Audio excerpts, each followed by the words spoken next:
Matthew chapter 18, verse 1 to 5. At that time, the disciples came to Jesus and asked, "Who then is the greatest in the kingdom of heaven?" He called a little child to him and placed the child among them. And he said, "Truly I tell you, unless you change and become like little children, you will never enter the kingdom of heaven.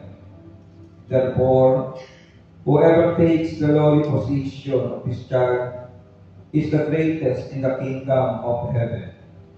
And whoever welcomes one such child in my name welcomes me."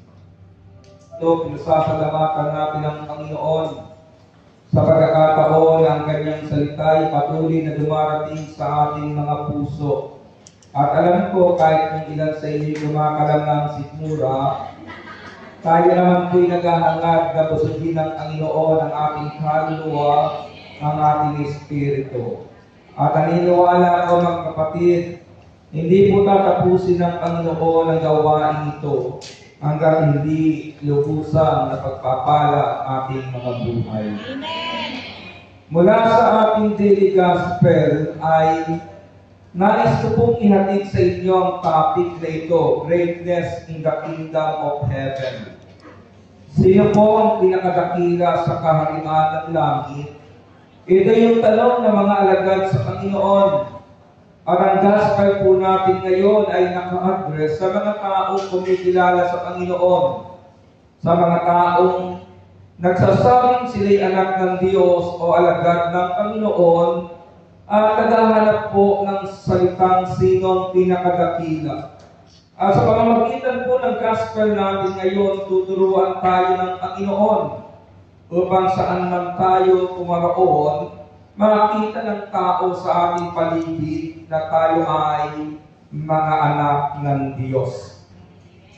Ang pinagmulan po ng gospel natin, bago nagtanong ang mga alagad, ay mula sa Mark chapter 9 verse 31, ito ang sabi, "Sapagkat tinuturuan niya ang kanyang mga alagad, sinabi niya, ang anak ng tao ay pagkakalulod papatayin, ngunit muling mabubuhay sa ikatlong araw." Bago po nagtanong ang mga alagad na ito sa Panginoon, ang unang sinampit ng Panginoon sa kanila, ang anak ng tao, si Jesus, ang kanilang Panginoon, ay pagkakulot papatayin, ngunit muling mabubuhay sa ikatlong araw, at itatag ang tinatawag na paghahari ng Diyos. Sa halip na yung mga alagad ay i-meditate po yung sinabi ng Panginoon. Ito yung dumabay sa kanilang buhay paglilingkod, ang nasa isipan nila. Kung itatatag ang paghahari ng Diyos sa pamamagitan ng ating Panginoon, sa ating 12, sino kaya ang pinakadakila? Sino kaya ang pinakamataas na posisyon? Sino kaya ang maituturing na dakila, mga kapatid? At alam po ba ninyo, nang sabihin ng Panginoon ang tungkol sa kanyang pagkamatay at muling pagkabuhay, ito po yung reaksyon ng mga alagad bago dumating ang katanungang sino ang pinakadakila.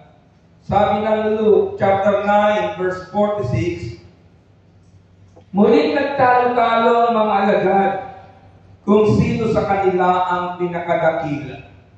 So, ibig sabihin, hindi lang nasa isip nila, pinagtalunan nila, na minsan dumarating din sa ating isipan ang ganyang takbo na sino kaya sa amin ang pinakamahusay? Sino kaya sa amin ang pinakamagaling? Kapag tumayo kaya kami, sino ang pinakamaraming palakpak? Kaya may mga taong naghahanap po ng kadakilaan sa mundong ito. At ito ang bibigyan natin sagot sa katanungan. Yung gospel natin ngayon, yung passage na ating binasa, ito po'y naka-address sa mga alagad at ito po'y tinuturo sa atin ngayon upang uwasakin. ang ugali ng ating mga puso tungkol sa ganitong bagay. Makinig po kayo, lalo na mga workers. Ang isang bagay na ating pong ihahayag sa inyo, kaming mga preachers, bagamat marami kami, wala po tayong competition. Kung sino man ang tumayo sa inyo, sinusuportahan namin. Mayroon po kami kanya-kanyang style o paraan ng pangangaral, pero nire-respeto. Pinakikinggan po namin kasi alam namin sa aming puso, walang nakahihigit kaysa isa sa amin sa bawat isa. Kaya mga kapatid, itong isang bagay na nais-alisin ng Panginoon sa ating puso sa pamamagitan ng gospel na ito, yung tinatawag kong power struggles. Power struggles. Dapat kung ikaw assistant leader, sinusuportahan mo yung leader mo. Hindi ka nagbibitaw ng masakit o masamang salita para magkaroon ng divisyon ng inyong pagsasama. Patunayan mo kalagad ka ng Diyos sapagkat marunong kang respeto sa kapangyarihan at kakanyahang ipinagkatiwala ng Diyos sa taong namumuna sa iyo. Ikalawa, mga kapatid, yung salitang envy or jealousy. Sabi ng 1 Corinthians chapter 3 verse 3, sapagkat nananaig pa sa inyo ang laman, mayroon pa kayong inggitan at alitan, at iyo'y nagpapakilala na makasalimutan pa kayo at namumuhay ayon sa laban. Kapag nagtatanong ka sa iyong puso kung sino mas magaling sa inyong dalawa, mayroon ka pang inggit sa iyong damdamin. Mayroon ka pang jealousy. Hindi ba nakatutuwa kahit hindi ka makahawak ng microphone? Makita mo lang matagumpay yung gampanin, gawain, pinagkatiwala ng Diyos, mahali ka ng tagumpay na iyon. Ikatlo, mga kapatid, na winawasak ng passage natin sa puso ng mga alagad at maging sa puso natin, yung tinatawag kong passive-aggressive behavior o yung pagiging manipulator. Dapat dito walang kampihan. Dapat sa mga alagad ng Panginoon walang kadungan kung sino na best sa atin, kung sino mas mahusay sa atin. Dapat ang kapatid, wala pong manipulator. Kahit sa kaibigan, ito dapat iyan. Kapag yung kaibigan mo ay tunay kang kaibigan, ibahagi mo siya sa iba.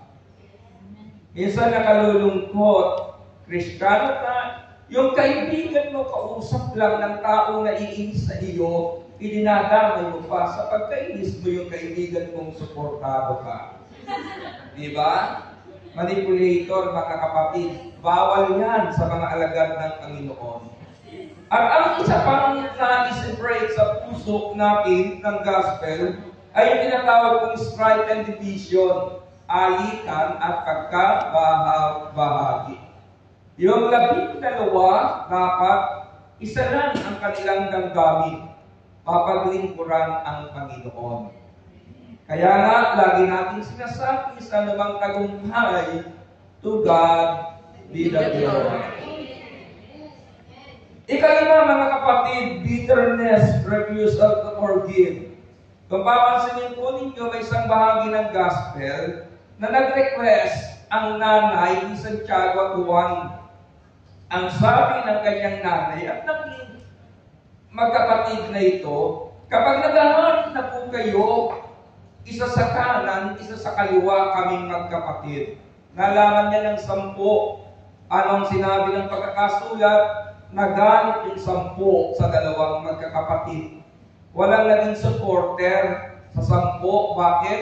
Gusto rin ng 10 na isa sa kanila ang nasa kanan at nasa kaliwa. Naunaan lang silang magsabi ng dalawang alagad. Pero hindi dapat ganyan ang ating behavior. Kahit wala ka sa kanan, sa kaliwa, lagi kang nasa likuran. Ang nasa isip mo, kailangan magtagumpay ang ministry ng Panginoon. Kailangan magtagumpay ang ministry ng Panginoon. At magtatagumpay yan, mga kapatid, sa pamamagitan po ng sagot ng Panginoon sa kanyang mga alagad. Sabi dito, ng Luke 9:46, minsan nagtalo-talo ang mga alagad kung sino sa kanilang pinakadakila. Bago sila lumapit sa Panginoon sa gospel natin, nagkakaroon na sila ng debate, pagtalo-talo. Bakit ni Jesus ang kanilang iniisip? Kaya tinawag niyang isang maliit na bata at pinatayo sa tabi niya.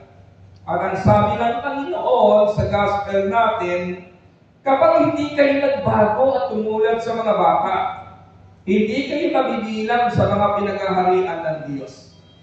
Magbago, tumulad. Kung ikaw ang alagad na pagsabihan ng Panginoon ng oras na iyon, magtataka ka. Kasi gusto mo greatness. Ang greatness ng panahon iyon, mga kapatid, talagang itinataas. Pinagkagawa ng pundasyon. Pero ang ginamit na halimbawa ng Panginoon para maging nakila ka sa kanyang kingdom, tumulad kayo sa batang ito. Magbago puso ninyo. Alisin sa puso niya ng kataasan. Kaya ginamit niyang halimbawa ang bata, mga kapatid, at pinabanggit sa gospel natin, Jesus sets a child as an example of humility. Unang bagay, mga kapatid, greatness in the kingdom is found through humility. Kung nais po natin masumpungang dakila sa kaharian ng Diyos, kailangan magkaroon ka ng mababang kalooban. Hindi posisyon. Hindi mo pwedeng sabihin leader ako. Hindi mo pwedeng sabihin disciple ako. Ang pagiging greatness sa kingdom ng Panginoon, wala sa title, mga kapatid. Nasa kalagayan ng iyong puso. At ang itinuturo ko ng Biblia, maging mababa ang iyong kalooban. Hindi ba? Sa mga preacher na katulad ko, ang isang kalungkutan ng puso, yung laging magsasabi o pag-uusapan ka, kailan kaya uuwi yan si Brother Medic? Diba? Kahit preacher ka, nakalulungkot kung ayaw ka na nilang makita.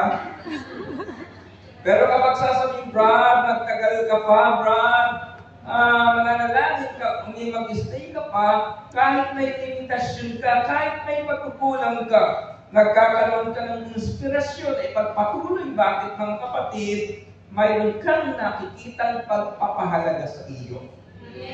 At hindi dahil lamang preacher, kundi sa iyong karakter. Amen. Kaya mga leader, ang unang katangian na dapat mayroon kayo, hindi mo yung certification, kundi yung kababaan ng inyong mga puso. Amen. Kapag sinabing kababaang loob, una siyempre maasa tayo sa Diyos. At ikalawa, mga kapatid, marunong tayo magpasalamat sa mga taong itinatabi sa atin ng Panginoon. At hindi lang yan, patuloy tayo